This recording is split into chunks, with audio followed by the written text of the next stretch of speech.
sa bawat sabat upang kanyang mapanatili ito. Kapag sinabi ng 15 ng Juan, talata 7, kung kayo nagsisipatili sa akin, ang salita kayo magsisipalit sa inyo, hingin ninyo ang ibigin at gagawin sa inyo. Slowly. Sa ganito, lumalhating aking Ama kung kayo nagsisipagbunga ng marami. Hindi po kunti ha, Diyan na lang. maraming bunga. Diyan na lang. Without me, you can do nothing, sabi ng Panginoon, sa kung iwalay kayo sa akin, wala kayong magagawa. Ibig sabihin, akala ng tao, kung nandito siya, okay na. Hindi ganon. Kinakailangan yung kanyang salita, manood po sa ating puso at isipan. Matanim. Matanim dito sa ating puso. Manatili siya dito. Hindi po siya mawala, hindi siya na maalis. Kasi kailangan mo po ang salita ng Diyos, mga kapatid sa pananampalataya. Panglaban po natin yan pag dumating po yung mga kapigatian, mga problema sa buhay. Wala tayo pong pang-hospital dyan sa mga magagaling bayan ng hospital. Ang kailangan mo lang ang sino? Si Jesus lang po. Si Jesus lang ang kailangan mo. Ang kanyang turot aral. Ang mga aliw, 26 ng 14 ng Juan. Ito po yung magpapagaling ng lahat ng uri ng mga karamdaman. Mag-aaliw sa'yo. Aalilin ka. Sa pamamagitan po ng salita na natanim sa iyong puso't isipan. Kaya yung mga importanteng salita, itanim po natin dito. Ano sabi ng Panginoon? 1 Corinto 3, talata 16. Hindi ba nalalaman na yung katawan ay templo ng Espiritu Santo na tinanggap mo sa Diyos at hindi kayo sa inyong sarili? Kung gibahin ng sinuman ng templo ng Diyos, siya inigiba ng Diyos sapagat ang templo ito ay banal at ang templo ito ay kayo. Tayong lahat. Pag itibayin ka, palatatagin ka. Kapag ang salita ni Jesus nasa loob mo. Nasaan ang kanyang karayan? Nasa loob. Nandito. Kaya napakalaga po na mag-imbak at magtipon po tayo ng kayamanan dito. Kaya ang may pakinig ay makinig. Tama yung narinig ko kanina pa. Hindi tayo na pa ito para magchismisan, mag-ano-anuhan, magkwentuhan. Pagsikapan po natin. Kasi hindi lahat nagsasabi, Panginoon, papasok sa aking kariyan. Sabi ng Lucas 6.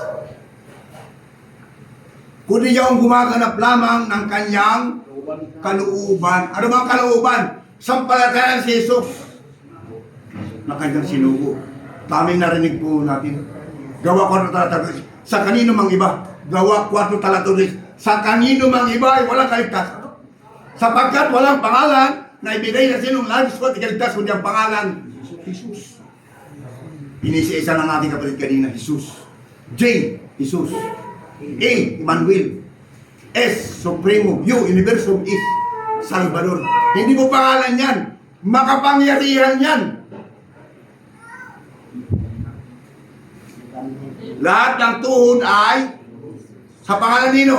Si Jesus.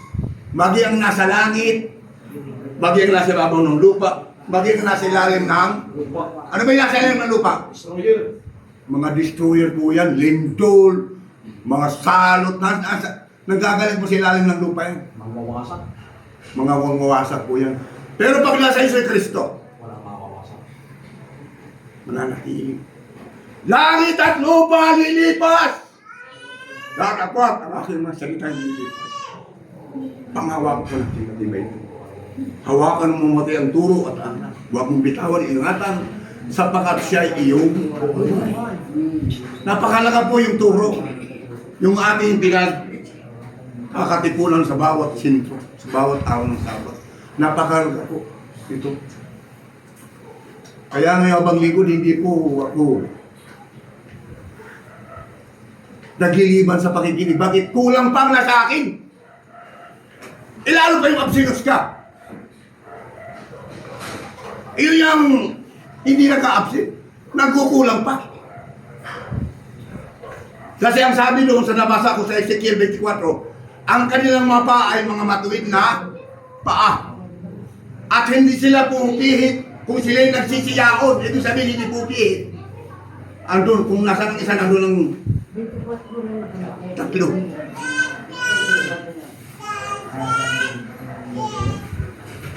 Nandun palagi sila.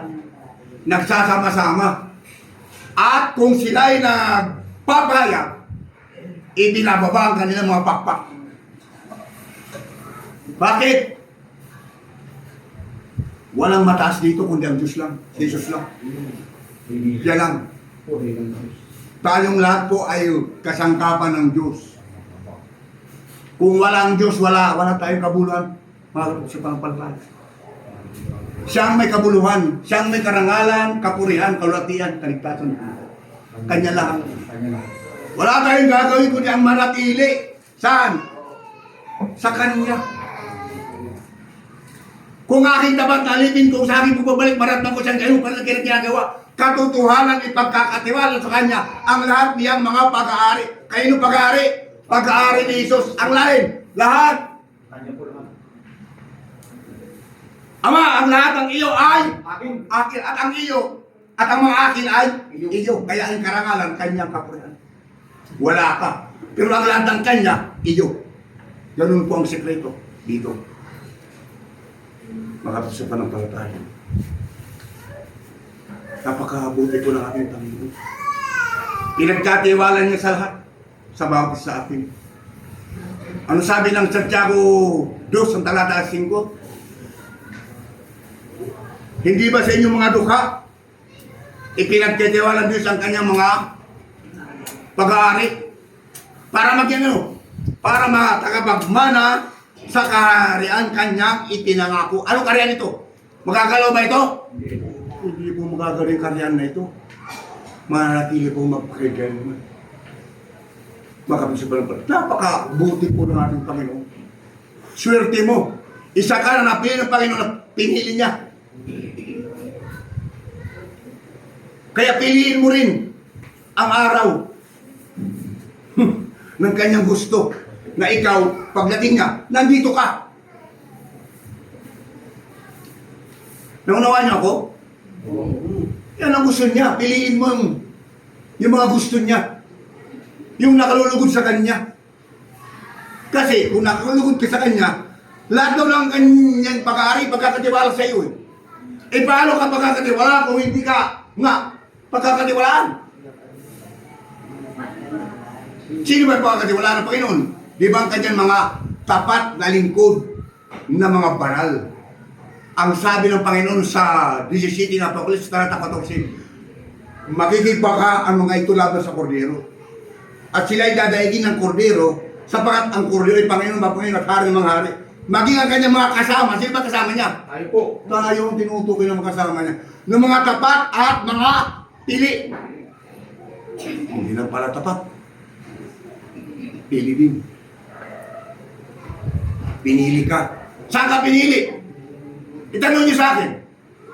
Sabi ang bagong salata, ng bagong salata sasagot.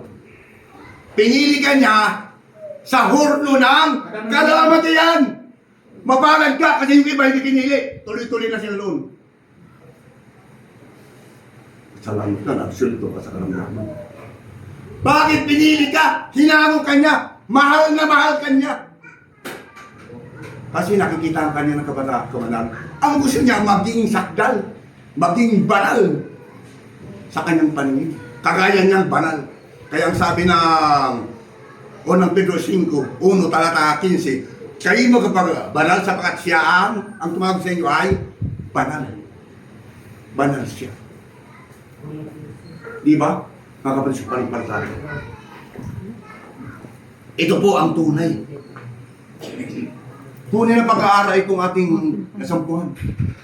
Kaya ang sabi, kayo'y mangagsisi at mangagbalik loob upang mga pawi ang inyong mga kasalanan pala itong nanatili. Kaya ikaw ay nabubuhay, buhay ka, kung ikaw ay patay. Upang dumating ang kaginhawaan mula sa harapan ng ating Panginoon. Kaginhawaan na. Mga Kristo sa mananampalataya.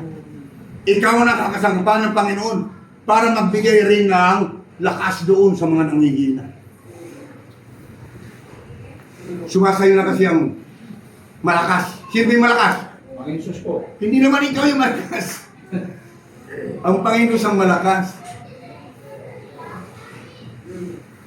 Ang Pangulo ng lalaki, sino? Kristo. Si Kristo. Hindi ikaw. Ang Pangulo ng babae, sino? Ang lalaki. Lalaki. Eh, sino ba yung lalaki? Si Jesus pa rin.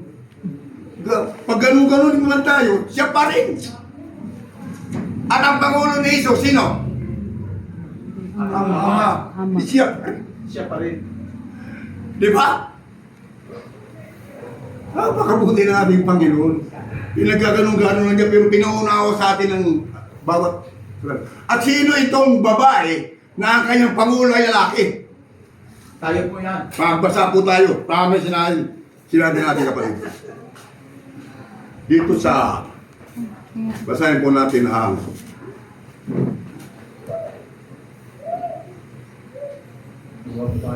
Sana ano po, Huwag nilagay sa ano. dito sa Jeremias, atin Sa- pong basahin. Dito lang ako, dito lang. Pasok. Sakit ko. Jeremias,